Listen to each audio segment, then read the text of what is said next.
Alright, YouTube, making a video here on the 88 k1500, and this one is a video on a lift kit. And I know a lot of you are probably going to disagree with this, but I don't have money right now to buy the correct lift for it, and most likely next summer, because this is going to be like an off-road vehicle for me, I will be doing a solid axle swap on it. And that, yes, that boot is torn and it's been throwing grease everywhere.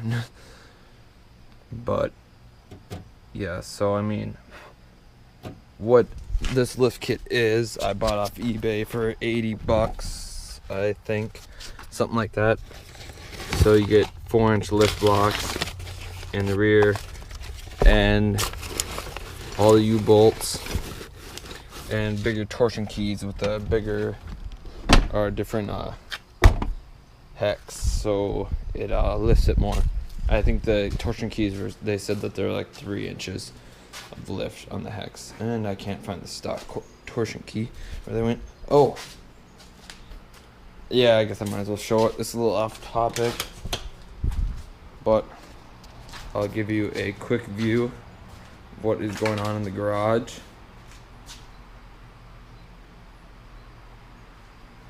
So that will be in a video coming up. But oh yeah, stock torsion key, which I don't know where it went. Hopefully my battery doesn't die, because it looks like it's getting low. Oh, there's one underneath. We'll have to go underneath anyway. So right now this truck is being held up by a jack because I've been running into some issues with this $80 eBay kit, which I mean, I don't know, it's not really first off, if you have the money, buy the $1,200 suspension lift kit for these trucks.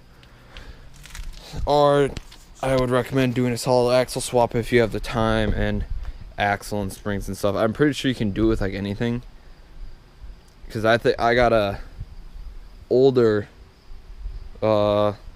Chevy like this with the whatever years they were, 70s, with the solid axle up front, but the thing's just completely beat to hell. It has no engine in it. I think there's a trans in it, but it's probably garbage. But it's got front axle in it and springs, which I think is what will be going in this next summer. Which, from what I've looked on the internet, it doesn't look that bad to solid axle swap these. Just gotta do some fabrication, some other stuff. Of course, diesel truck driving by while I'm trying to record. But so anyways, rambling on here about this. So you come underneath here, and the lighting is terrible, but sorry about these bad angles, but it's really low to the ground right now. There is the aftermarket torsion key being held up by the C-clamp here, which the torsion bars, which run to the front up there to back here, to the end of these keys. So then these keys, when they go up, get lifted up. There's a little thing which I don't have that goes in here, in this hole, which it won't focus, but there's a little hole right here that there is these keys are blocks that go up. There you can see it. For a second you can see it, but there's a little hole here that blocks go in with a bolt on the bottom that screw up the keys for adjusting. But I can't even get these torsion keys high enough to get the block in there right now. And here's the stock ones. And I don't have an aftermarket one out here to compare because they're both in there right now, but and I need this. This is the shock bolt. But so first off, it took me about a whole 3 to 4 hours to get those torsion bars out. What I ended up doing was I hammered from the front, nothing. Hammered from the back, nothing. At this little hole with the hammer and punch, and nothing happened. So what I ended up doing was taking these bolts out, the cross member, and yes, there should be another bolt here. I have both sides out right now because I've just been taking it apart and putting it together so many times. I wasn't about to do all 3 bolts, but Let's see. Okay, yeah, so I took both bolts out on both sides. It took a sledgehammer to start beating the shit out of the cross member. And eventually it actually pulled the torsion bar out from the front, and it was still in with the key, but I could turn the key down. So then I beat the shit out of the key when I was down, and then finally they came out. But it was quite the process to get these keys out. And then the next day I'm like, alright, now everything's out, let's get it all put together. Put the aftermarket keys in, and yes, they are incorrectly for the hex, which it shouldn't really matter which way the hex goes, just because, I mean, it's all equal. So I wasn't really worried about it. But so yesterday I keep trying to crank down the key and can't figure out why it's stopping short and not enough room to put it in. Well, here to find out now. Today I finally took off the tire, which I should have done yesterday, the first hour I was working on it.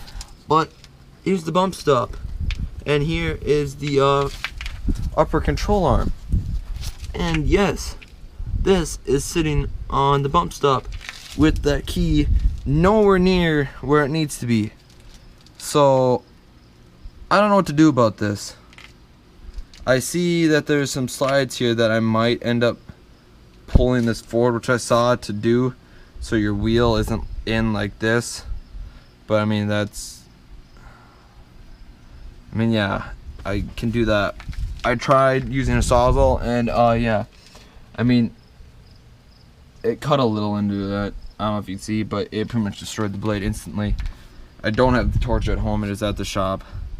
I mean, worst comes to worst, I can always put the stock keys back in and be able to drive to the shop. But here's the thing, I was gonna install this lift and make sure it was all good for the off-road park, and just then take the blocks out and put the keys back in, the stock keys, so I don't have a CV axle shaft up and down like this.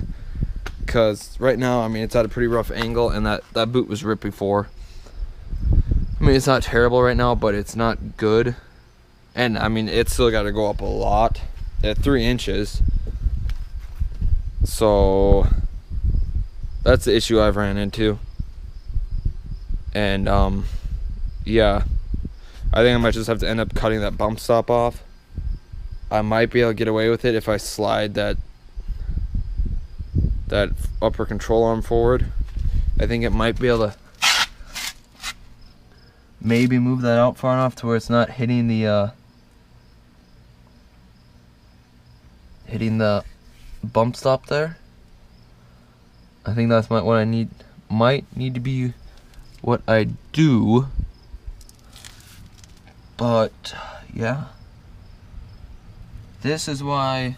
And you know what, the thing is, I looked all over the internet for it, and they said don't buy it because it's gonna make your axles or CV axles a really bad angle. And I knew that, and I just thought, you know what, I'm not gonna be daily driving on this lift kit, at least not intending to. I don't know, I might for a while, if I can get it installed first of all. But I don't know, just, you know, I wouldn't really recommend buying this. It's not the right way to do it, as you can obviously tell, because you can't even get past the fucking bump stop for the control arms. And I don't know if you need to buy aftermarket control arms that are different, but I have found nothing on the internet for this. I haven't seen any YouTube videos on this. So I mean, I don't know, I'm gonna have to cut that out, or try and move the upper control arm out, because I can already see that rotor's tilted in like this. So I mean, either way it's gonna have to come out, or else I'm gonna be Stance Nation, which would be pretty dope. But I have not installed the back yet, because I was gonna try and get the front done. But this is the 3rd day now of 3 hours pretty much each day over the last 2 days. So I mean, I have about 7 hours into this, and all I have out is the stock keys, and found out that the aftermarket ones won't work because they have 3 more inches to them, which sucks. So I spent $80 on that, and I don't want to just spend $80 on things that aren't gonna work. But yeah, so I don't know. I did actually add some lights to the roll bar. Just kind of some old KC lights. Not too bad. Other than that, I haven't really done the truck. It had the muffler out, but still had the catalytic converter on it. So I cut the catalytic converter out and put a glass pack where the catalytic converter was. It didn't really make it much louder. I mean, it's got stock headers and single 2.5-inch piping with now a glass pack on it, so it's not that loud. I mean, you can tell it's not stock, but it's not that loud. So I don't know. Yeah, just take my advice, learn from my mistake. I wouldn't buy this kit unless you're willing to cut your bump stop out and have terribly angled CV axles. And I'm just rambling on now, so I'm probably gonna end the video here. But yeah, this is why people, they recommend not to buy these kits, even though no one said anything about that bump stop. But yep, thanks for watching. Have a great day, and please subscribe.